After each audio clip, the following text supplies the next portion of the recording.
ఏలూరులో దళిత సచివాలయ ఉద్యోగులపై కూటమి ప్రభుత్వం వివక్ష చూపుతోంది. రేపు విజయవాడలో P4 లాంచింగ్ ప్రోగ్రాం జరగనుంది. ఈ కార్యక్రమానికి ఎస్సీ వర్గానికి చెందిన 130 మందికి డ్యూటీలు కేటాయించారు. ఏలూరు నగరపాలక సంస్థలో ఉద్యోగులను కూడా కులాల వారీగా విభజించడం హేయమైన చర్య అని ఉద్యోగులు మండిపడుతున్నారు. బాధ్యులపై కఠిన చర్యలు తీసుకోవాలని సచివాలయ ఉద్యోగులు డిమాండ్ చేస్తున్నారు. దీనిపై మరింత సమాచారాన్ని మా ప్రతినిధి పోతురాజు అందిస్తారు. అయితే ముఖ్యమంత్రికి సంబంధించి కూడా P4 అంటూ కూడా ఆర్భాటంగా చేసినట్టు ప్రోగ్రాం కూడా సచివాలయ ఉద్యోగులకు సంబంధించి పూర్తిగా టార్గెట్ చేస్తూ కూడా కొంతమందిని వివక్షగా తీసుకెళ్తున్నారు. దీంతో మాట్లాడేందుకు కూడా ఇక్కడ ఉన్నటువంటి ఏలూరు సచివాలయానికి సంబంధించి ఉద్యోగులు కానీ యూనియన్ సంబంధించిన నాయకులు ఉన్నారు. వీటితో మాట్లాడదాం. సార్ చెప్పండి, ప్రధానంగా ఏ విధంగా చూస్తారు అసలు ఈ చర్యని? నమస్కారం అండి అందరికీ. ఇది ఏంటంటే నిన్న ఆర్డర్లు వచ్చినాయి అనమాట. కమిషనర్ గారు సైన్ చేసినట్టు ఒక 130 మందికి P4 లాంచింగ్ ప్రోగ్రామ్కి విజయవాడలో డ్యూటీ వేయడం జరిగింది. ఇందులో గమనిస్తే ఏంటంటే 130 మంది కూడా ఒకటే సామాజిక వర్గానికి చెందిన ఎస్సీ కమ్యూనిటీకి చెందిన వాళ్ళు ఉన్నారండి. దీనిని మేము చాలా తీవ్రంగా ఖండిస్తున్నాం. దీన్ని మేము ఒక గట్టి వివక్షగా మేము దీన్ని పరిగణిస్తున్నాం. దీన్ని పై అధికారులు కానీ నాయకులు కానీ దీన్ని ఖండించాలి, దీని మీద చర్యలు తీసుకోవాలని కోరుతున్నాం. ఎందుకంటే ఒకే 130 మంది సంబంధించిన వాళ్ళని వేయడం అనేది ఎలా చేశారు, ఎవరు చేశారు అనేది పక్కన పెడితే ఇది కేవలం వివక్షగానే కనబడుతుంది. ప్రోగ్రాం సంబంధించి మేము రాత్రి చూసాం సార్. రాత్రి చూసిన తర్వాత ఉద్యోగుల్ని తీసుకెళ్ళడం అనేది మాకు ఆశ్చర్యానికి గురి కలిగించింది.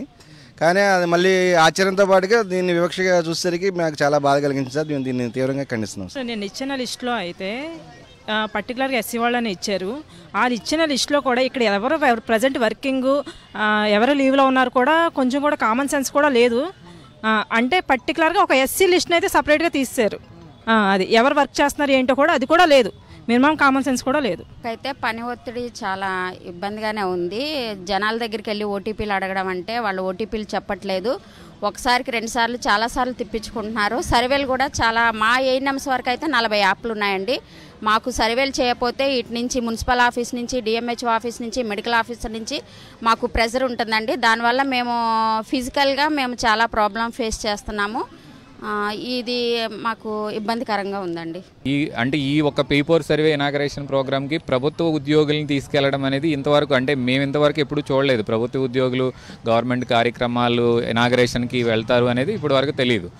బట్ ఇప్పుడు అయితే మళ్ళీ ఇనాగరేషన్కి మళ్ళీ పిలవడం ఒక ఎత్తు అయితే, ప్రత్యేకించి ఎస్సీ గురుకులాల్లో చదివే పిల్లల్ని కలెక్టర్ గారు మీటింగ్కి లేకపోతే మంత్రి గారు వస్తే మీటింగ్కి తీసుకువెళ్ళినట్టుగా ఓన్లీ ఎస్సీలు 79 సచివాలయాల్లో ఉన్న కేవలం ఎస్సీ వర్గానికి సంబంధించినటువంటి వాళ్ళని మాత్రమే ఇనాగరేషన్ ప్రోగ్రాంకి పంపించడం అనేది ఎంత మాత్రం సమంజసం కాదు. తమకు సంబంధించి కూడా ఏదైతే ప్రభుత్వం సంబంధించి కూటమి ప్రభుత్వం వచ్చిన తర్వాత కూడా ఇప్పటికే పని ఒత్తిడికి సంబంధించి కూడా పూర్తి స్థాయిలో కూడా తమపై ఉన్నాయి. అలాంటి తరుణంలో కూడా టార్గెట్గా ఒక సామాజిక వర్గానికి సంబంధించినటువంటి టార్గెట్ చేస్తూ ఎవరైతే ఉన్నారో వారినందరూ కూడా డ్యూటీలు వేయటం, మరోవైపు టార్గెట్ గతంలో చూస్తే కనుక ప్రభుత్వ కార్యక్రమాలకు సంబంధించి కూడా ఏదైతే ఉన్నాయో వాటికి ప్రజలు వెళ్తూ ఉండరు. అలాంటి తరుణంలో ఒక టార్గెట్ ఒక కమ్యూనిటీకి సంబంధించినటువంటి వారిని కూడా వెళ్లేందుకు కూడా ఒక లిస్ట్ రెడీ చేసి ఇవ్వడం పట్ల తామంతా కూడా వివక్షగా ఫీల్ అవుతుంది. దీన్ని తీవ్రంగా ఖండిస్తున్నామని చెప్పి వీరు కూడా స్పష్టం చేసి కూడా కనబడుతుంది. వీరేష్ కుమార్ రాజు, సాక్షి, ఏలూరు నుంచి.